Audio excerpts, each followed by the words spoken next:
A crença em um Deus de vingança deverá criar pessoas vingativas, certo? Se eu enxergo Deus como um Deus de vingança, eu vou me transformar numa pessoa vingativa. Por outro lado, se nós quisermos buscar a paz nós mesmos, a gente deve dispensar a visão de Deus como alguém que promove um acerto de contas. Deus não pode ser essa pessoa que vai se vingar, que vai acertar tudo. Por quê? Porque Deus é um Deus de paz, certo? Na verdade, o apóstolo Paulo ele argumenta precisamente o contrário. Ele começa recomendando um nível incrível de pacifismo ao cristão. Ele diz: não paguem a ninguém mal por mal, procurem fazer o bem diante de todos, e, se possível, no que depender de vocês, vivam em paz com todas as pessoas. Meus amados, não façam justiça com as próprias mãos. Romanos 12, 17 a 19. Existe aqui um realismo. Paulo diz, no que depender de vocês, né? Só que aí existe também uma expectativa sobrenatural. Viva em paz com todas as pessoas. Isso é explicitamente no contexto do mal feito aos cristãos. Ou seja, se você recebe mal, se você é perseguido, injuriado, caluniado, enfim, se te fazem sofrer, no que depender de você, vive em paz com todas as pessoas. Essa é exatamente a ocasião em que a vingança e a ira vão estar se levantando em nós para reagir. Como é que então a gente pode resistir? E aí vem a questão. Paulo diz, mas deem lugar à ira de Deus, pois está escrito, a mim pertence a vingança, eu é que retribuirei, diz o Senhor. Faça o contrário. Se o seu inimigo tiver fome, dele de comer. Se tiver sede, dele de beber, porque fazendo isso, você amontoará brasas vivas sobre a cabeça dele. Não se deixe vencer pelo mal, mas vença o mal com o bem. Romanos 12, 19 a 21. Existe um lugar para a ira. Só que esse lugar não está nas nossas mãos. Nós não somos bons com esse negócio de ira, mas Deus é. Toda a prática da vingança pertence ao Pai Todo-Poderoso. Ele se encarrega do negócio da vingança. Ele é bom em seu trabalho e promete acertar as contas com perfeita justiça. Portanto, diz Paulo, você é livre para amar seus inimigos de forma extraordinária e contracondicional, contracultural, contraintuitiva. E é a vingança de Deus que é justamente o fundamento dessa pacificação. Só que se isso ainda soa estranho para você, talvez a gente devesse permitir o exemplo que Miroslav Volf nos ensina. Ele é um teólogo croata cuja família e a comunidade viram muito de perto uma violência terrível durante uma limpeza étnica que houve lá no seu país no início dos anos 90. E quanto a isso ele escreve, a prática da não violência requer uma crença na vingança divina.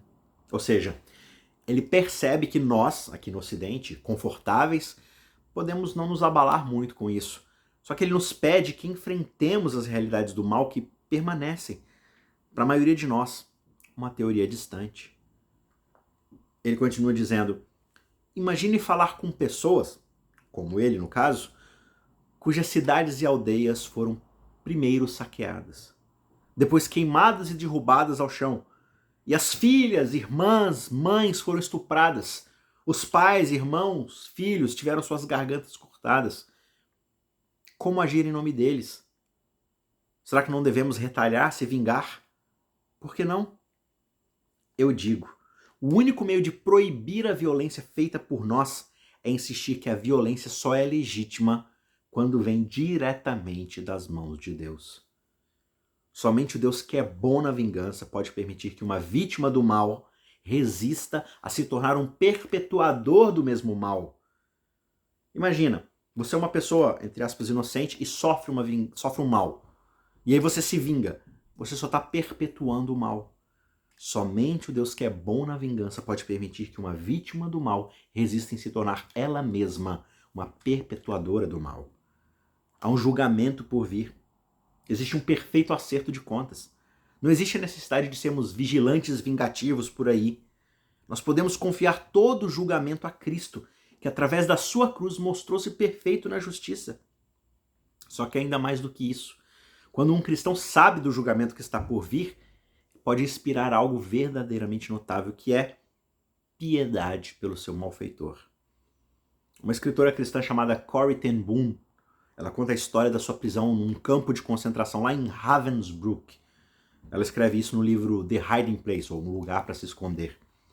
Um dia ela e a sua irmã Betsy foram forçadas a assistir uma maratona no campo de concentração. E nessa maratona, alguns guardas espancavam incessantemente um prisioneiro. Corey, então, exclamou: "Pobre mulher!" E aí a sua irmã Betsy respondeu: "Sim, que Deus perdoe esses guardas." Olha que interessante. Corey estava chorando pela prisioneira e pelo sofrimento que ela estava enfrentando. Betsy estava orando pelos guardas. Essa é a diferença que demonstra que a vingança é do Senhor. Pois como o pai delas havia dito certa vez: "Eu tenho pena dos pobres alemães, eles tocaram na menina dos olhos de Deus." Como pode alguém ter pena dos guardas do campo de concentração? Como pode alguém ter piedade dos perpetradores do Holocausto, por exemplo? Somente aqueles que sabem que há um infortúnio maior que Ravensbrück e um poder muito maior que o poder dos nazistas. Isso se aplica a todo e qualquer sofrimento, tirania, perseguição. À luz desse dia futuro, todos se tornam objeto da nossa simpatia, mesmo os nossos inimigos mais imundos. É a vingança de Deus que tira de nós o desejo de vingança pecaminosa e nos permite sermos transformados em pacificadores.